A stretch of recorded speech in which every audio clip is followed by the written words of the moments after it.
Di sebuah kampung kecil yang dikelilingi sawah hijau, rumah sederhana bercat putih menjadi tempat tinggal Ibu Yani, seorang wanita berusia 70 tahun yang masih tampak bugar meski keriput telah menghiasi wajahnya.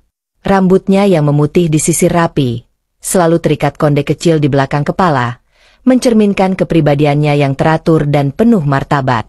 Ibu Yani adalah janda yang telah kehilangan suaminya 10 tahun lalu, dan kini hidup bersama menantunya, Budi, serta istri Budi, Lina, yang merupakan putri satu-satunya.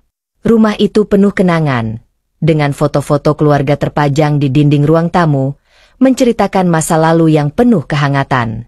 Ibu Yani dikenal di kampung sebagai sosok yang ramah namun tegas, sering memberi nasihat kepada tetangga tentang cara menanam sayur atau merawat anak. Namun, di balik senyumnya yang hangat, ia menyimpan kesepian yang jarang diungkapkan. Kehidupannya berjalan monoton, memasak, merapikan rumah, dan sesekali mengobrol dengan tetangga di beranda. Lina, yang bekerja sebagai pegawai kantor di kota, sering pulang larut, meninggalkan Ibu Yani dan Budi berdua di rumah. Budi, pria berusia 35 tahun, adalah sopir truk yang tubuhnya kekar dan wajahnya selalu tampak lelah. Ia jarang berbicara dengan Ibu Yani kecuali untuk hal-hal sepele seperti meminta teh atau mengeluh tentang cuaca.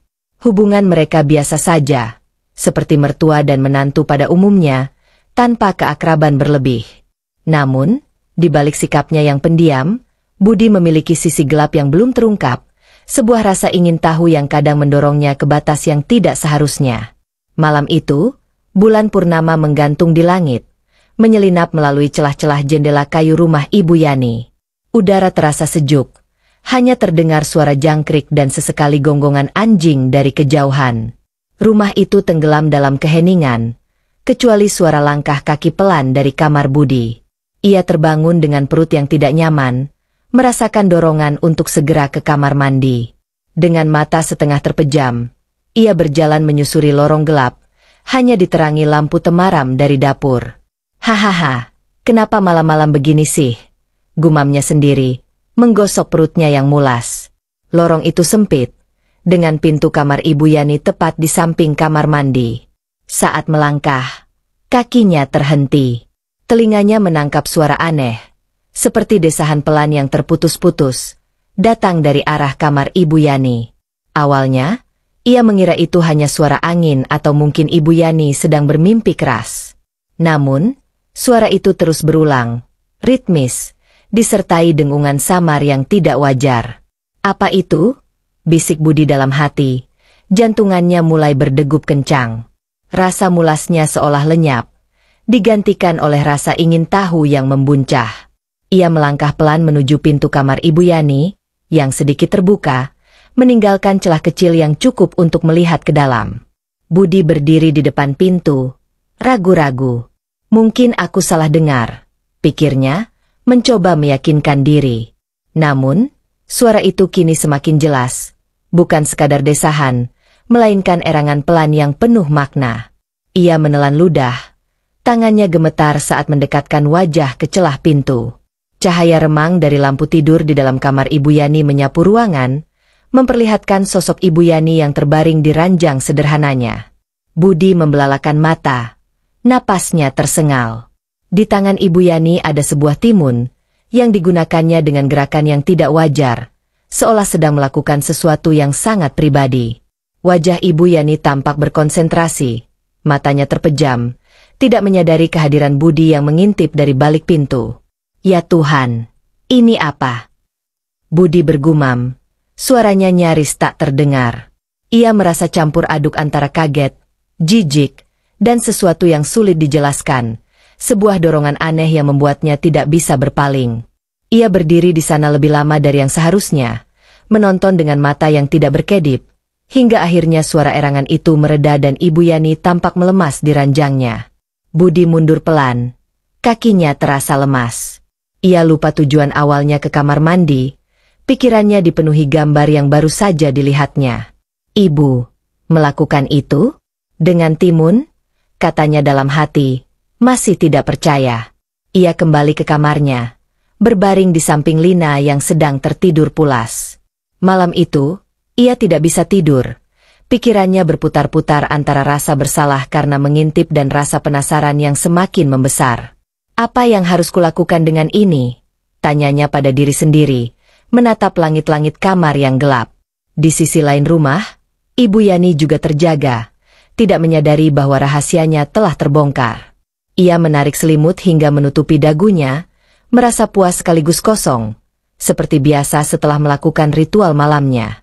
Semoga tidak ada yang tahu, gumamnya, matanya menatap kosong ke arah jendela. Malam itu menjadi titik awal dari sesuatu yang akan mengubah dinamika rumah itu selamanya. Keesokan paginya, matahari menyelinap melalui daun jendela, menyapu ruang makan tempat Ibu Yani sedang menyiapkan sarapan. Aroma nasi goreng dan telur dadar mengisi udara, menciptakan suasana hangat yang kontras dengan ketegangan yang mulai muncul. Budi masuk ke ruang makan, wajahnya tampak tegang namun berusaha santai. "Pagi, Ibu," sapanya. Suaranya sedikit serak. Ibu Yani tersenyum tipis, seperti biasa, tanpa curiga. "Pagi, Budi. Lina sudah berangkat?" tanyanya sambil menuang teh ke cangkir. "Sudah, tadi pagi-pagi sekali," jawab Budi, duduk di kursi kayu yang sedikit berderit. Ia memandang Ibu Yani, yang sibuk mengaduk nasi goreng di wajan. Pikirannya kembali ke malam sebelumnya, dan ia merasa ada dorongan untuk berbicara. "Ibu, semalam, aku dengar suara aneh dari kamar Ibu," katanya tiba-tiba. Suaranya rendah namun tajam. Ibu Yani membeku sejenak. Tangannya yang memegang spatula berhenti di udara. "Suara apa maksudmu?" tanyanya. Berusaha terdengar biasa, tapi ada nada gugup di suaranya. Budi menyipitkan mata. Sudut bibirnya naik membentuk senyum kecil yang licik. "Saya tidak cuma dengar, Bu. Saya lihat. Ibu pakai timun, kan?" Ibu Yani menoleh cepat. Wajahnya memucat. "Budi, apa yang kamu bicarakan? Jangan sembarangan," bentaknya. Tapi suaranya gemetar. Budi bersandar di kursi, menikmati reaksi Ibu Yani. "Tenang, Bu. Saya tidak akan bilang ke siapa-siapa, asal Ibu mau dengar saya," katanya. Suaranya kini penuh ancaman terselubung. Ibu Yani menatapnya dengan mata penuh ketakutan, menyadari bahwa rahasianya kini berada di tangan menantunya. Dialog dan ketegangan di ruang makan itu menjadi puncak dari 5 poin awal cerita. Ibu Yani, yang selama ini menjaga martabatnya sebagai ibu mertua, kini terjebak dalam situasi yang tidak pernah ia bayangkan. Budi, yang awalnya hanya seorang menantu biasa, kini menemukan kekuatan untuk memanipulasi situasi demi kepentingannya sendiri. Lorong gelap, suara erangan, dan celah pintu menjadi saksi bisu dari rahasia yang kini mengikat mereka dalam hubungan yang penuh konflik dan dosa. Malam yang seharusnya biasa telah berubah menjadi awal dari sesuatu yang gelap, meninggalkan Ibu Yani dengan rasa takut dan Budi dengan rasa kuasa yang baru ditemukannya.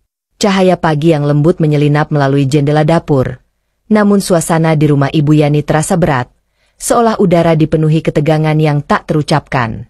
Budi, setelah mengungkapkan apa yang dilihatnya malam sebelumnya, meninggalkan Ibu Yani dalam keheningan yang mencekam di ruang makan. Ibu Yani masih berdiri di dekat kompor. Tangannya memegang spatula yang kini terasa asing di genggamannya. Wajahnya pucat, matanya menatap kosong ke arah piring-piring yang tersusun rapi di rak. Gambar dirinya menggunakan timun untuk olahraga malam, kini terbayang jelas, bukan sebagai rahasia pribadi, melainkan sebagai senjata yang kini dipegang menantunya. "Apa yang harus kulakukan?" gumamnya pelan, suaranya nyaris tenggelam oleh derit kursi kayu di ruang makan. Ia merasa dinding rumah yang dulu memberinya rasa aman kini seperti mengurungnya dalam mimpi buruk. Budi, di sisi lain, kembali ke kamarnya, duduk di tepi ranjang dengan senyum tipis di wajahnya. Ia tidak menyangka kejadian semalam akan memberinya kuasa seperti ini.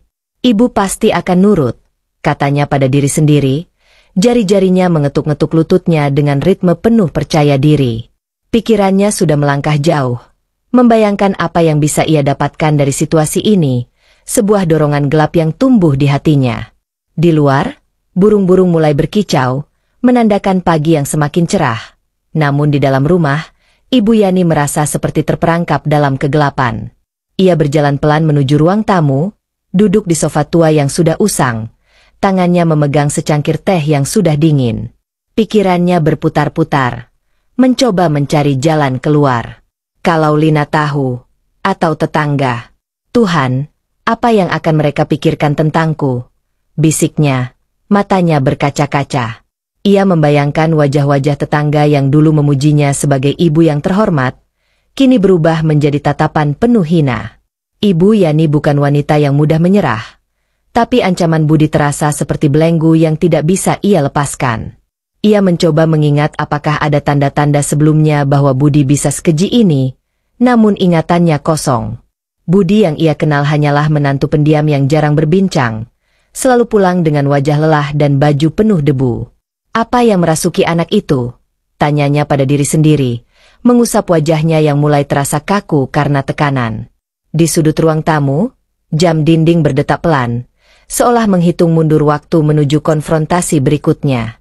Sore itu, rumah terasa lebih sepi dari biasanya. Lina, seperti kebiasaannya, masih di kantor, tidak akan pulang hingga malam. Budi muncul dari kamarnya, rambutnya sedikit basah setelah mandi, mengenakan kaos oblong dan celana pendek. Ia berjalan ke ruang tamu, tempat Ibu Yani masih duduk dengan cangkir teh yang sama, kini benar-benar dingin. "Ibu, kita perlu bicara," katanya, suaranya datar tapi penuh otoritas. Ibu Yani menoleh, matanya penuh kewaspadaan. "Budi, apa lagi yang kamu mau?" "Aku sudah bilang, itu urusan pribadiku," jawabnya, berusaha mempertahankan martabatnya meski suaranya bergetar. Budi menarik kursi di dekat sofa, duduk dengan santai, kakinya disilangkan. "Ibu, jangan buat ini susah. Aku cuma minta sedikit kerja sama. Kalau ibu nurut, tidak ada yang perlu tahu soal timun itu," katanya. Kata timun diucapkannya dengan nada mengejek yang membuat Ibu Yani mengepalkan tangannya. "Kamu tidak punya hati, Budi." "Aku ibu mertuamu," bentak Ibu Yani, tapi Budi hanya tersenyum, seolah menikmati kemarahan itu. "Justru karena ibu mertuaku, aku tahu ibu tidak mau keluarga ini hancur, kan?" balasnya, matanya menatap tajam ke arah Ibu Yani, penuh ancaman. Ibu Yani merasa dadanya sesak, seolah udara di ruang tamu itu tiba-tiba menghilang. Ia ingin berteriak, ingin mengusir Budi dari rumah, tapi kata-kata Budi tentang keluarga yang hancur membuatnya ragu. Lina, putrinya, adalah segalanya baginya. Jika rahasia ini terbongkar, bukan hanya dirinya yang akan hancur, tapi juga hati Lina. "Apa yang kamu inginkan, Budi?" "Uang? Aku tidak punya banyak," katanya akhirnya, suaranya lemah, hampir memohon. Budi menggelengkan kepala, senyumnya melebar. "Bukan uang, Bu. Aku cuma mau ibu melayani aku. Sekali saja. Dan aku janji, rahasia ibu aman," katanya, suaranya kini lembut, tapi penuh tipu daya. Ibu Yani membelalakan mata. Mulutnya terbuka tapi tidak ada kata yang keluar. Ia merasa dunia di sekitarnya runtuh. Tubuhnya gemetar karena campuran marah dan takut. "Kamu gila, Budi. Aku ibumu," teriaknya, tapi Budi tidak bergeming. "Ibu punya pilihan, Bu. Lakukan apa yang aku minta, atau besok seluruh kampung akan tahu apa yang ibu lakukan dengan timun itu," ancamnya, suaranya kini dingin, seperti pisau yang siap memotong. Ibu Yani menunduk, air matanya jatuh ke pangkuannya, menyadari bahwa ia tidak punya pilihan.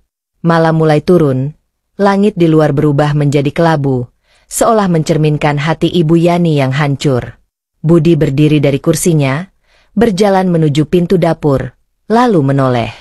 "Aku tunggu di kamar mandi, Bu.